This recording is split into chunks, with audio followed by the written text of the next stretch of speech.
አንተም እንደባል እዚህ ከኔ ጎን ሆነ እየተቆጠርክኝ አይደለም። ጥለኸኝ እንደሚስት ማስበኝም አታውቅም። ዘበኛ የቤት ዘበኛ ነው ያረከኝ። ዘበኛ ነው በቃ። እኔ ዘበኛ ራሴ እንደ ዘበኛ ልቁጠር እንጂ እንደ ሚስት መቼ ሰው ሚስቱን አብሯት ሲወጣ አብሯት ይዞት ይወጣል። የተለያየ ሀገር የሚመላ nagaan isiniif haa ta'u kabajamtoota hordoftoota akkam jirtanii nagaa qabdu nagaan qaba galata rabbii har'a manan turre waldaan ture akkuma beekamu immoo guyyaa kaleessaa cuuphaa ture jechuudha. Har'a immoo guyyaa sagantaa yeroo hundumaa guyyaa galateeffannaati waan ta'eef haa ta'u malee immoo guyyaa irraa heebaanni qulqulluun hin dhiyaataa achitti baay'ee faarfataa turre jechuudha. Faajenne akkasittiin itti turre እና ከጨራተ bilbila qabadheetiin turre amma hirgan gara manaatti galee viidiyoo saayidoo arge jechuudha. Saayidoo waa baay'ee dudubbateeti jira gaa jechuudha. Akkuma beekamu ayyuu faana akka wal dhiisuudhaaf yookiin immoo ayyuun yoo amantaa jijjiirratte malee akka fuunedha kan inni dubbataatii jiru. Egaa dura ayyuuni amantaa koonan jijjiirradha naan jetteeti turte. Amma immoo ati akka abbaa manaatti na bira hin teessu, akka abbaa manaatitti miti kanas ilaalaa jiru. Sababa kana ta'eefu amantaa koon jijjiirradhu. Yoo fedhe surreen uffadhaa, yoo fedhe rifeensa qullaan deema, yoo fedhe akka barbaadeen ta'a naan jetteetitti. Kanaafiyyuu ana wajjinuu viidiyoo waraabuudhaaf eeyyamamtuu hin taane anas natti nan gammachiisne. Rifeensa ishiitiin dhooftee lafa na buusteetii turteeyyuudha jedheetti jechuudha galiin dubbataati ture. Kolfaatiin ture jechuudha. Naan akkana jedhu kolfaatiin ture. Kanaaf jechuudha kun yeroo baay'ee naa waa'ee dhiirotaa irratti dhiironni akkas nama godhanii akkas ta'anii akkana ta'anii naan jedhu namoonni baay'een keessan isinitti tolu dhiisuu danda'a. Akkasuma dheengaddallee viidiyoo dhagee dheengadda Sumayyaat irratti naan viidichaa Sumayyaani baga akkas goote jedhee sanaan hojjedhee fi namoota baay'ee keessan hin gammachiisne koomentii keessan argaatiin ture jechuudha. Muraasuma keessattuu egaa akkuma rakkina akka kan kootii keessanii kan qabdantu itti gammadee malee warri kun hin gammanne. Maaliif hin gammanne yoo jettanii saayidoo egaa akka saayidoo silaa egaa mucaa Oromooti waan ta'eef ilma Oromoo tokko intalti amaartittiin akkas gootee kan jedhamuufidha. Amaara sotoo ta'uu baattee intalli kun dubartii akkuma dubartiitti yoo ilaalle osoo Oromoos taate akkanumatti rakkachuu dandeesse jechuudha. Kun ayyuu har'a hin barbaadu amantaa kee hin jijjiirrattu ta'e jechaaniti jechuudha. Kan inni jiru kaleessa akkasitti walitti dhufannatti fakkaatu haa ta'u malee amantaan hin jijjiirradha naan jetteeti turte. Egaa lafuma lafa keessa waa'ee amantaa kanaa bartee jijjiirratti laata jedhee tanaan eegaa ture malee nan jijjiirradha naan jetteeti turteedha kan inni jechaati jiru. So dubbichi dubbii ulfaataadha. Kanaafiyyuu amma egaa Sumayyaa bira deemuun qaba. Hin oolee hin bulu jedha. Oolee hin bulu Sumayyaa bira deemuun qaba. Sumayyaa biratti argamuu qaba. Iddoo ishiin jirtu deemuun qaba. Gara Yamaniitti deebi'uun qaba jechuudha. Kan inni dubbataatii jiru. Egaa ayyuu teessaan lafatti hafteetii jirti jechuudha. Akkuma argaa jirtanii kaleessaa namoonni baay'een keessaa waa baay'ee jechaanii turtanii. Anis akka nama tokkootitti waa baay'ee jechaanii ture. Maaliif jireenya namaa keessa galtee ilmaan isaanii jalaa bittinneessistee raawwadhee waa baay'een dubbataa ture, waa baay'een jechaa ture. Haa ta'u malee egaa kun argineetii jirra. Har'a amantaa kee hojii jirratte malee si faana hin jiraadhu kan jechaatii jiru Saayidoon keenya akka jedha jechuudha. Maarree akkuma argitanitti har'a ayyuun akka lafatti haftee arkuun egaa hundi keenya arginee jirra. Tilmaamuunis nama dheebu arginee jiras jechuudha. Jecha isaarrattis dhageenyetii jirra. So Sumayyaan bakka jirtutti barbaaduun qaba, ilmaan koo arguun qaba deemee jedheeni. Ishiinis egaa karaa milkii siif haa ta'u jettee bira innillee deemee gara kilaasii biraa keessa taa'ee viidiyoo itti fufeetii waraabee viidiyoo bicuushii faana taa'ee waraabee sanaan booda gara kilaasii biraatti deemee raawwateetii viidiyoo waraabee jechuudha. Akkuma argitani so dubbichi baay'ee ulfaataadha. Egaa Sumayyaa barbaada deemuun qaba, deebi'ee deemuun qaba. Sumayyaanii durumayyuu innaan qorra roobaa ture jechuudha. Innaa charchiidha baanutti baay'ee tokko roobee amma jechuudha qorra faana dibirbirna gochaa ras viidiyoo argee tanaan irraa hojjedhee dhufe maleedha.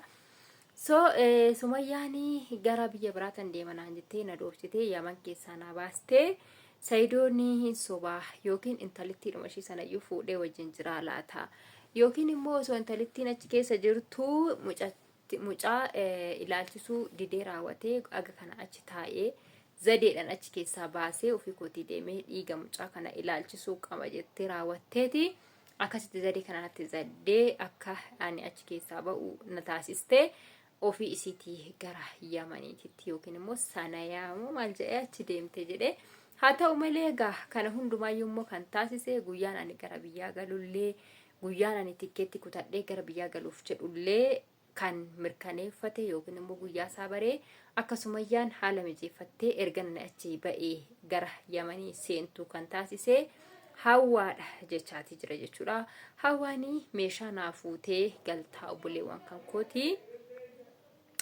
Meeshaa obboleewwan kootii naa fuutee galtaa moo silkii moo waan akkasii obboleessawwan kootii naa fuutee galtaa gaafa galtu jettee na gaafatte gaafan ani immoo guyyaa akkanaa galuufan jedhuuni bakka akka carraa ta'e raawwatee haalli naaf hin mijanne yeroo deebitee dhuftutti naa fuutee fi galta jettee lakkaa isheen yeroo san akkas jettee na gaafachuun ishee akkan ani guyyaan ani gara Yaman keessaa ba'ee gara biyya Itoophiyaatti galu mirkaneeffachuudha fi amma reef naa galee gaafa kamisaa galgalaachi ani keetan ishiin immoo roobii achi seentee kan jedhu dubbataatii jira kana hundumaa kan taasise eenyudha Hawwaadha jechaati jira jechuudha so dubbichi baay'ee tokko ulfaata Sumayyaanis ittiin taphatteerti jechuudha.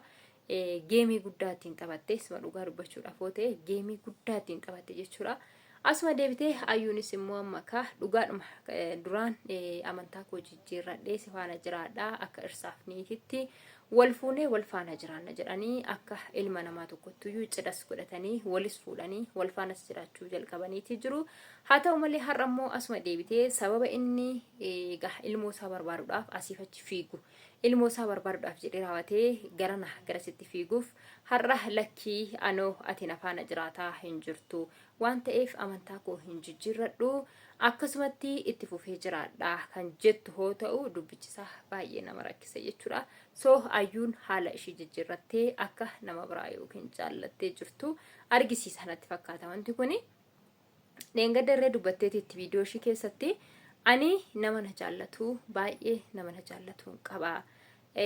Anan har'a anoo isa jaalladhee isa faana maraataa jiru anas nama faana maraataa jiru anas nama faana na jaallatee aga har'aatitti taa'ee na eegaa jiru nan qaba jetteeti jechuudha kan ishiin dubbataati turte so tarii akka carraa ta'ee yaanni ishii gara sanatti jijjiiramee akkasuma immoo namni ishee jaallatee jiru kunis nama amantaa isiitiin tokko kan ta'e ta'uu danda'a sababa kanaaf ishiinis haala ishii jijjiirratti natti fakkaata gaafa ni ilaalu so kanaaf iyyuu dubbichi isaa baay'ee ulfaataadha Saidoodhaaf gargaarii natti fakkaate gaafa ni ilaalu Saidoo fuuluma isaarree hin marree jechuudha gaafa ayyuun akkasitti akkas naan jette jedhee raawwatee dubbataati ture malee gaddi tokko keessa isaatti hin dhaga'amne Soomaalinni tokkoffaa inni kan inni barbaadaa deemu ilmoo isaati ilmoo koo deemee arguun qabaa kan jedhudha kan inni dubbataati jiru egaa ammallee yaanni isaa ammas gara Yamaniititti deebi'uudhaaf kan inni jechaati jiru namoonni baay'een nan deema jettee viidiyoo hojjetee deemi malee callisiitii naan jechaati turanii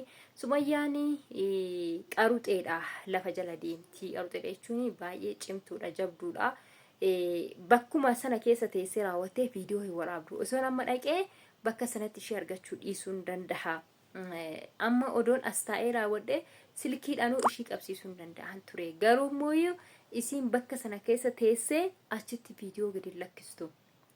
Viidiyoo waraabdee kaatee raawwattee viidicha idiit godhattee erga bakka sana jijjiirratteen booddee viidiyoo sana gadi lakkisti malee viidiyoo sana qabatteetuma teessee engel lakkistu achuma keessa teessee bakka jijjiirrattee kaatee gillakkisti kanaaf iyyuu osoon ammuma ka'ee raawwadheetu naqa jedhee bakka sanatti argachuu dhiisuu hin danda'a uuman dhokseetu iyyuu osoon dubbatin iyyuu dhaqee argachuu dhiisuu hin danda'adha kan inni jechaatee jiru so dhugaadhuma garuu namni kamiyyuu jechuudha viidiyoo tokko waraabee ganaa idiit godhee maal jedhee seera isaatti baafatee wanti kun amma ishiin erga dhokanarra jirti taatee dafteetti mul'achuun barbaaddu waan ta'eef ganaa idiit godhattee tolfattee bakka jijjiirrattee sanaan booda itti mul'atti viidicha gad lakkisti malee bakka sana teessee gadi lakkistu akkuma inni jedhe jechuudha. So kanaaf seedoon kanatti dhugaa isaa dubbate jechuudha. Kanaaf iyyuu ayyuu immoo garaa ishee jabaatteetti gara biraatitti ka'uudhaaf jecha jirti natti fakkaata. Garuu dubartiin tokko maal jedhee tokko immoo kan na gammachiisu tokko maanni namni hidda tokko jechuudha jedhee ilmoo godhatee gargar ba'uudha mannaa namatti fooyya jedhe. Dhugaadha. Dhiiras ta'e dubartiis ta'e ilmoo godhattee gaaf gara